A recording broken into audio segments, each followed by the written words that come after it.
what happened is that the Azeri began the aggression, first of all, against the Stepanakert civilian population, when 27 of September at 7 in the morning, the civilian population at Stepanakert, which is the capital of Artsakh, Nagorno-Karabakh, as people know it, were attacked.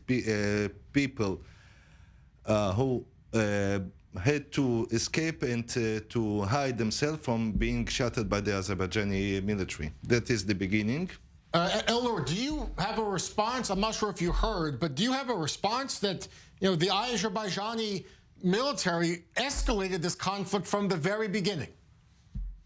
Definitely, I think that we have to look at the problem itself from a more strategic point of view, and that was missing in the previous statement. I think that they were talking about Azerbaijani lands as recognized by the UN, and we are talking about armed Armenian forces inside of the recognized by the UN against Azerbaijani territory. So we're not talking about the conflict inside of the Republic of Armenia. Let's make it very clear.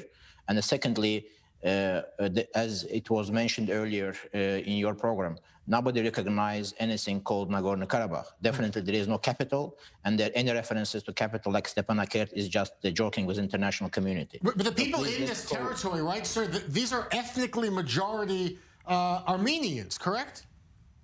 If you look at the back of the history, definitely the history will, the demographic population in the Nagorno-Karabakh has been changed during Soviet times. But as of today, I will give you two figures. I think the population of what they call Karabakh is around 50,000 people. And as a result of the conflict, we have 1 million refugees. So just compare the figures. I think it will be self-evident. All right, and your response, man. My response, I'm sorry, this information is nothing than Azeri propaganda, as always. I explain why. Because first of all, this part is called Nagorno-Karabakh, okay, which is the Armenian name, Artsakh, okay? What are you saying is propaganda, that to claim this is not Armenia? This is, first of all, this land was always Armenian before Azerbaijan was even built. Azerbaijan became a country in 1918 during the Soviet time. Armenians lived there before the history began. I mean, you see churches from the 5th centuries. I mean, from my point of view, maybe I'm mistaken, Azeris were never Christians, they were Muslims. So how can you tell me, how is it possible there were Armenian churches from the 5th century in this area that Azeris claimed its own? All right, Elnor, do you have a response? The fact that churches existed really the 4th and 5th centuries. I think that, I don't want to comment on the stuff which is just imagination. I think that to have a common ground, we have to refer to international law. And if you look at the international law, what does international law say? This is territory belongs to Azerbaijan officially by the UN. This Nagorno-Karabakh, whatever, is not recognized even by Armenia. And above this, there are 4 Security Council resolutions demanding immediate and unconditional withdrawal of the Armenian troops. That was the resolutions dating back 1993.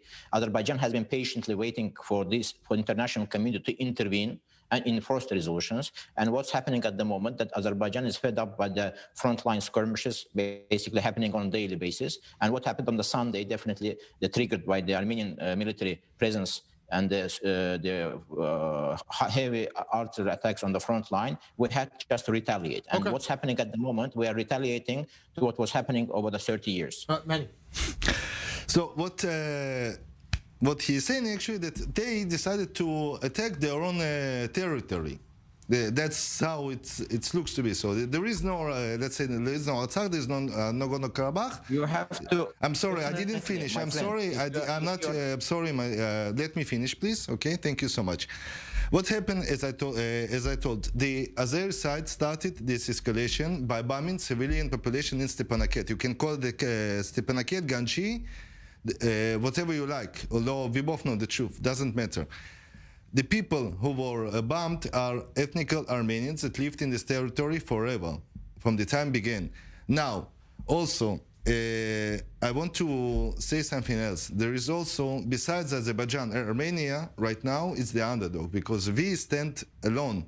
The population of Armenia is 3 million, and we stand against Azerbaijan, which is 10 million, and Turkey, which also is a part of the country with 80 million and a strong army. And also, what I want to add is the ISIS terrorists that came from Syria to Azerbaijan to help them to destroy, to kill, and to terrorize the local population. We're almost out of time here, but Elnor, I know this is a complicated issue, and sadly there's now death here. Go ahead.